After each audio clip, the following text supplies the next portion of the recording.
బాహుబలి 2 పార్టులను కలిపి single మూవీగా Baahubali the epic అని release చేస్తున్నారన్నది ఇప్పుడు వార్త.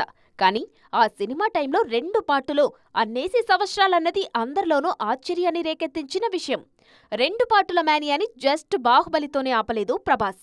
సలార్లోనూ ఈ ఈక్వేషన్ ని కంటిన్యూ చేశారు. కాస్త ఒడిదుడుకుల్లో ఉన్న ప్రభాస్ కెరీర్ ని గాడిలో పెట్టిన సినిమా సలార్. ఈ సినిమాకు సెకండ్ పార్టుగా శౌర్యాంగ పర్వంని తెరకెక్కించడానికి సిద్ధమవుతున్నారు ప్రశాంత్ నీల్.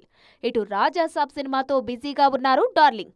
రాజాసాబ్ ఫుటేజ్ ఆల్రెడీ 4.5 గంటలుంది. ఖచ్చితంగా సెకండ్ పార్టు ఉంటుందని క్లారిటీ ఇచ్చేశారు ప్రొడ్యూసర్. రాజాసాబ్ కంప్లీట్ కాగానే కల్కి సెకండ్ పార్టు కోసం ప్రిపేర్ కావాలి డార్లింగ్. సెకండ్ పార్టులో వారణాసి సెట్ బ్రహ్మాండంగా ఉంటుందనేది ఆల్రెడీ ఉన్నమాట. కల్కి సంగతి సరే, ఫౌజీ సెకండ్ పార్ట్ ఉంటుందా? స్పిరిట్ కూడా 2 భాగాల సినిమానేనా అనే మాటలు కూడా ఆల్రెడీ మొదలయ్యాయి. ప్రభాస్ లాంటి స్టార్ సినిమాలో ఉంటే జస్ట్ సింగిల్ ప్యాక్ గా చుట్టేయడానికి ఇష్టపడట్లేదు మేకర్స్. ఎక్కడో లూజ్ ఎండ్స్ వదిలేసి పార్ట్ 2కి పనికొచ్చేలాగానే ప్లాన్ చేసుకుంటున్నారు. సినిమా సక్సెస్ అయితే సీక్వెల్ గ్యారంటీ.